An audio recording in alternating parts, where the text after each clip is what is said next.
Hello and welcome to another Class for Kids online event. Today we have Dan O'Donnell, who is from Samba Skills Academy in Chester. Dan is also a chartered accountant, and today he's going to help you tackle your club's finances. So without further ado, over to you, Dan. Thanks, Stephen. Hi, I'm here to discuss winning off the pitch, funding, insurance and finances for football clubs. As an introduction, my name is Daniel O'Donnell. I am a finance professional with 15 years experience, and I've been a qualified accountant for 6 years. In 2023, I also set up my own kids football club operating in Chester, England. Okay, so to start, we're going to look at funding your football club, where to start. Now, here, I think the really important point is to get 4 things very clear. Consider what your funding is for. Are you starting up? Is it for basic equipment, or is it for a larger capital project such as perhaps a stand next to your football club, your pitches? What access to funding do you have? How quickly do you need that funding, and for how much? So I gave some examples before, but to think about my own business, I set up with a bag of footballs where each football cost me £8 each. A set of cones cost approximately £25. So the funding that I required, if we then start to think about some practical examples, as per the top bullet point, I self-funded. Yeah, this was quick. It was relatively flexible. Things like PayPal, things like Klarna allowed me to spread payments, but also you may not have the avenue or the savings available to yourselves. So there are other ways to look at. They would be things such as subscriptions. I'll go through each one by one. Subscriptions. This would be people paying up front for services that you're going to give in the future. So across the football space, it's an agreed principle that everyone funds a club via subscriptions. I think the issue with this is you're looking for people to pay up front before you then offer your services. But if you have a good place in your community, I think it's a sensible way to go. If you need money to buy equipment or to book pitch fees to set the business up. There are government-backed startup loans for businesses. These are available between £500 and £25,000. These are what's called an unsecured personal loan. So if your business was to unfortunately fail in the future, you would not owe any money back. I think there's pluses and minuses to this, and the big minus is this is going to be quite a slow process. There's also a 6% interest rate chargeable. What that means is it's going to be expensive to pay it back. But if you were to be looking at setting up a much larger organisation, other than just one-to-ones or group sessions, this could be an avenue that you can look at. There are national or local grants and funding available. Now, on the whole, these are not offered to limited or profit-making organisations. These are often offered to charitable organisations or registered what's called CICs. There would also be national and local grants and funding available. Now, usually these are not offered to limited companies and profit-making organisations. They're more tailored towards charities and CICs. However, again, as an example, with my business, Samba Skills, based out of Chester, I was able to obtain some local government funding because they did want to work with limited companies, which was offering football services to adults in the community. So they are available. I recommend just looking on national websites and local government websites for what may be available. Also, something I've seen new in the space recently is this thought around crowdfunding. So these websites have been available in the tech space for a long time, but certainly what I've started to see for some football organisations is they will offer services in the future at a discounted rate now in order to gain some cash, what's called capital. So practical examples could be, I will offer 6 one-to-one sessions for the price of 4 if paid before this date, and those 6 one-to-ones have to then be taken in the months of June, July, August, for example. Another way could be, I've seen people offer preferential access to services for people who pay early and upfront. What does that look like? That could look like our 6 o'clock session, we're expecting to be very busy, but our 5 o'clock session, we're expecting to be a little quieter. But if you pay up front at the time we go live, or we release a new session, or we go into a new territory, you can have preference of what slot you want in those sessions. It's a way of offering the customer some value in the future for them exchanging money to you right now for you to fund your equipment purchases or larger projects, whatever you need that funding for. Okay, so on to the next slide. We're looking at making your club, your football club, financially stable. Now, making any enterprise financially stable is really about balancing your income and your costs. To assist with this, I've helped the team here, and we have a free Excel spreadsheet which will help you.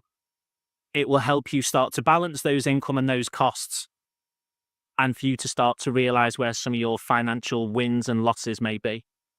Now, the first thing I would look at financially for your business would be looking at your pricing approach. And what I recommend is what I call a localized, market-led pricing approach. What this means is you have a look locally at what other people are offering. You note down what they're charging per session, per month, what their pricing strategy is. Perhaps write down what you like about their sessions or their organization. Write down what you don't like, what you would improve on. And also write down or make a note of anywhere where you would add value over and above what another organization is doing. And then you would price your sessions accordingly. So, for example, if everyone locally is charging £5 a session, but they have one coach and 20 children, if you have two coaches to 20 children, you have a higher value proposition, and therefore you should be able to charge more. So if I was to do that exercise locally, that's how I would get to my market-led pricing approach for my sessions. Further to that, I think you need to have really strict control of income collection. What do I mean by that? What I mean by that is pay as you play in cash is not a strategy for success. The reason being, you're not going to have everyone there every single week, but also you're going to have the time and the effort taken to administrate that cash collection. What happens if someone turns up and they don't have cash on them? Society has moved, whatever we think about it, society has moved to what we call a cashless society. So you need to be prepared to have some type of collection whereby you are not relying on a parent to hand you money at the start of a session. As a business owner and as a football coach, I firmly believe your time should be spent coaching and not administrating cash collection.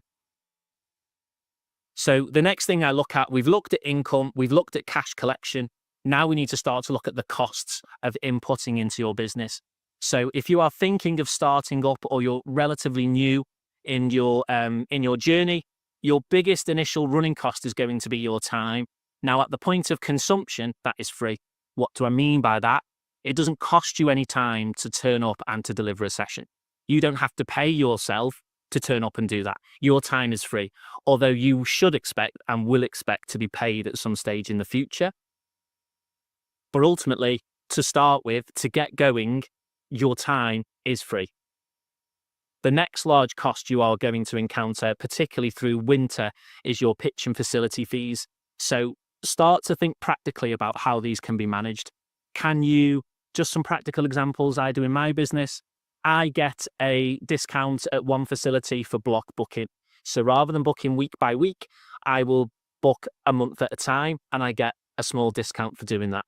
I also get a discount again for being flexible with time. So think about, does the facility that you're using, does it offer peak and off-peak rates? But be careful with this one. How realistic is it to offer a football coaching session at 4 o'clock on a Thursday afternoon compared to 6 o'clock on the same Thursday afternoon? Be careful that the discount you are getting for the earlier pitches doesn't make it very hard for your customers to get their children to those sessions.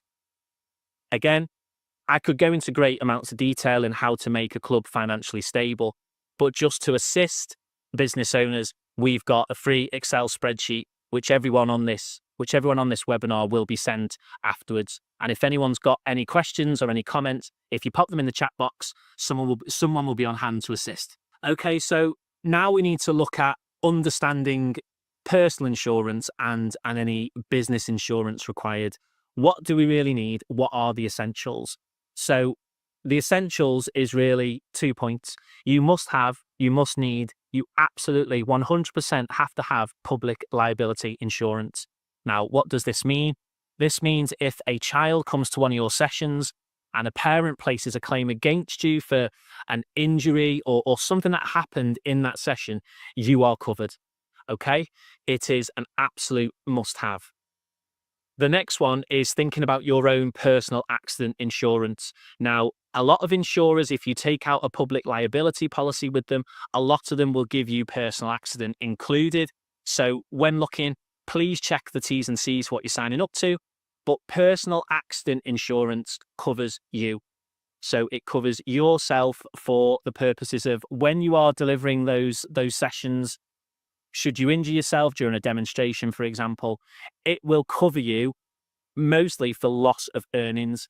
And if your football club, if your business enterprise is your full-time job, then you are going to want that loss of earnings cover, because if you're injured, you've broken your leg, you've perhaps sprained your ankle, and you can't deliver and you can't earn money, you're going to have nothing. So the personal accident insurance will cover you. I've had a little look. It's usually at a standard of £750 per week for loss of earnings. But again, please check the T's and C's for what you're signing up to.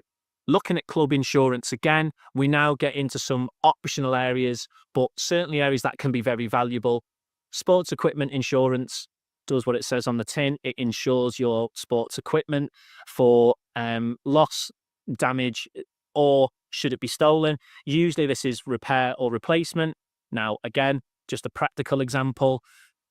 I personally haven't taken out any sports equipment insurance because it's footballs, it's cones, it's relatively low cost to replace. However, if I was to have more expensive pieces of equipment, such as like the metal goals a lot of football clubs use, and a lot of bazooka goals, I would be exploring the sports equipment insurance in case it ever gets damaged in a session, or, God forbid it was stolen, etc. The next piece we come on to, the reason that this is optional is a lot of people may set up on their own, but if you employ people or have volunteers helping you in your sessions, you, by law, have to have employer's liability insurance. That's for people you pay to help coach and deliver your sessions, and critically for anyone who volunteers in an unpaid capacity. This covers you should they place a claim against you for anything that happened to them during the delivery of any sessions and essentially their time under your employment. Again, always check the T's and C's for what you're signing up to, but that is a necessity if you have people assisting you in your sessions. Now, the thing about insurance is your backstop if something goes wrong. So what I want you to think about, insurance is a compliance issue and you must have it.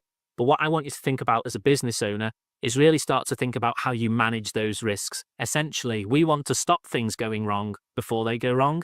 So how we can do that, think about how things can go wrong, when things can go wrong, and where they can go wrong. So, for example, I play a game with some of my younger children, which is a 1v1 based drill, but we have lots of children in the box.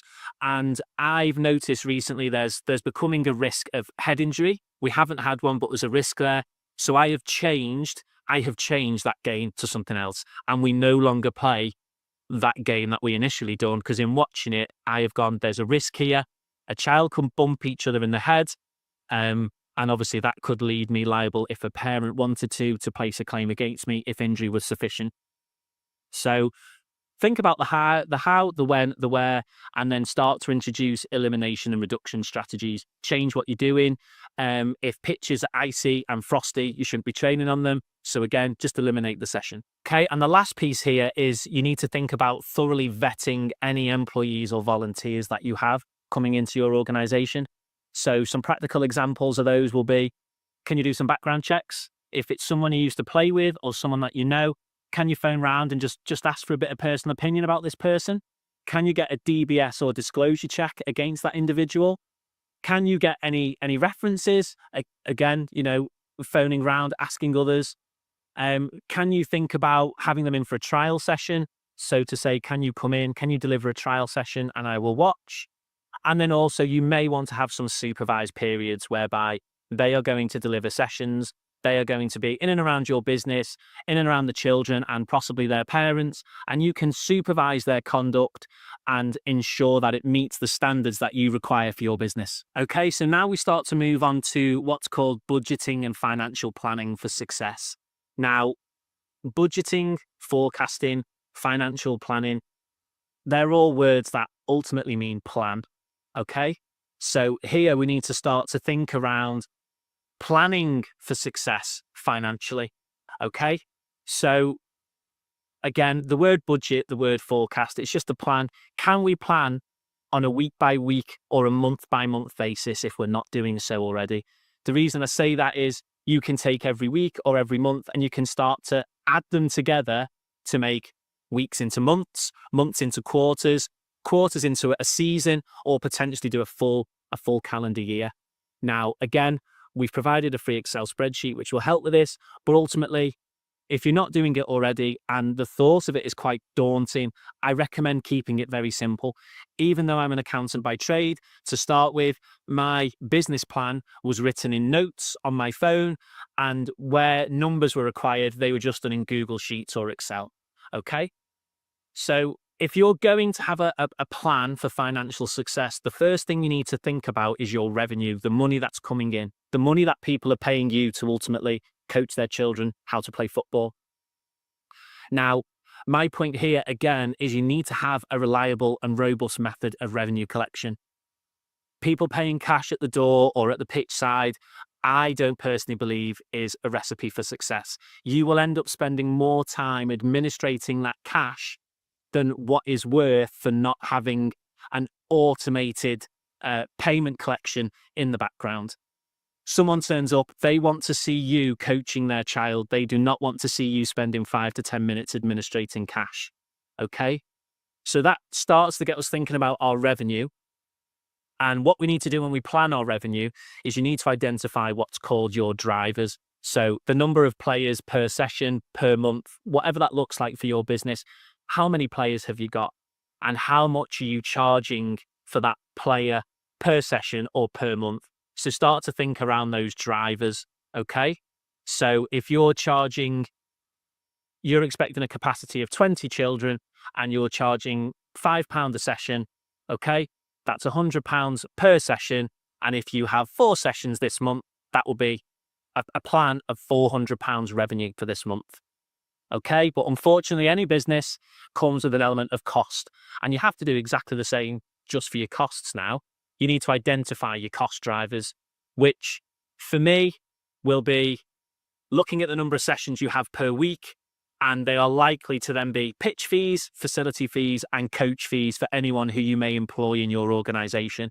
That week by week cost, we identify those because we can assign those to the drivers. Okay? But not all costs are incurred week by week.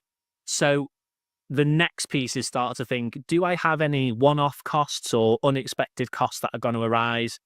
And can I build these into my plan? So for example, every January, I sign up to my website. So I need to be aware of what that's going to cost every January.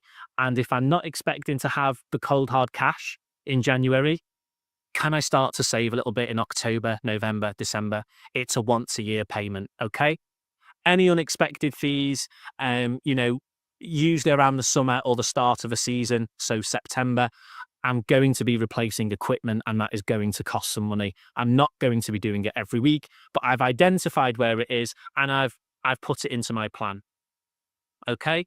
Now, as I say, there's some resource to go along with this. I could go into a lot more detail, but what I think is applicable here is asking your community or people that you know, can you find a volunteer or a parent or a friend, family member who can give you some time on a voluntary basis and they have the applicable skills to do so. So do you know an accountant or a bookkeeper is what I'm trying to say, or another business owner who is quite financially literate, just to help you out and take away some of the anxiety that can build when you are trying to run a business, but also deal with the finances. And my final point here is start to think about some financial software. So I did mention before, I planned in notes and Google Sheets, but I have always run my business in financial software. The reason being, products called Zero and Free Agent are available free via some business banks.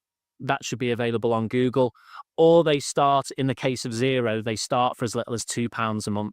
So start to think about what financial software you could start to leverage to take away some of the pain points of managing your business finance. We're moving on to now thinking about keeping your club fees affordable for families. Obviously, in the news at the moment, there's a lot of cost pressures on people at a human level. Not thinking about a business, but on a personal level, there's a lot of cost pressures on people. And as business owners, we often think we don't then want to be putting cost pressures on our customers because it may mean their customers can't come back. Okay? So the first thing to think about is consider, are you managing your costs sensibly? Your pitch fees, your coach fees, anything else that leaves your business. But my advice to you as a business owner would be to say you are never going to budget and cost cut yourself to profitability. Okay, that is as far as I'm concerned how business works. You are not going to be able to cost cut because you are ultimately going to give your customer less value, and therefore they're going to be less inclined to pay or to return. So really now what we start to look at, if we have got concerns and considerations about keeping our fees affordable, we start to look at that revenue piece again, as in how much are you charging your customers? That is why I recommend a localized, in your area, market-led approach. What's everyone else charging? What do I do better? Can I charge a little bit more? Or do I offer a little bit less? Therefore, I charge a little bit less, but I might be able to get more children in the sessions. Okay? My business proposition is that every child has access to a ball for the whole hour that they are with us for our football sessions. Therefore, I communicate to parents that coming to my business is the best bang for your buck, although I do acknowledge I charge a little bit more than some competitors, if that makes sense. And essentially, as I've just outlined, you charge in line with your value proposition. Okay? So what I'm trying to say here is, yes, by all means, we want to make our fees affordable, but you also need to understand the value that you're offering and be prepared to charge a rate in line with that value, okay? You will not budget, cost cut, and slash your business costs to profitability.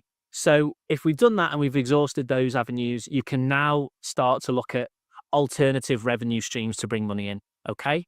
So if you run weekly football sessions, you could think about could you run a football tournament in summer? Okay.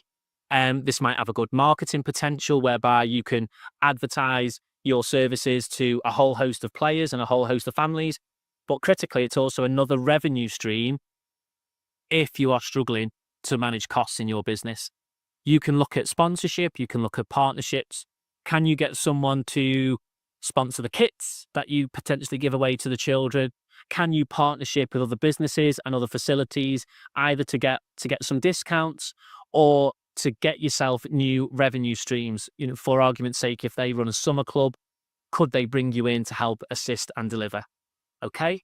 And finally, as a recommendation, if you are going to use your business increasing costs as a reason for you putting up your costs to the customer, always ensure you are communicating your value proposition and where you add value to the customer.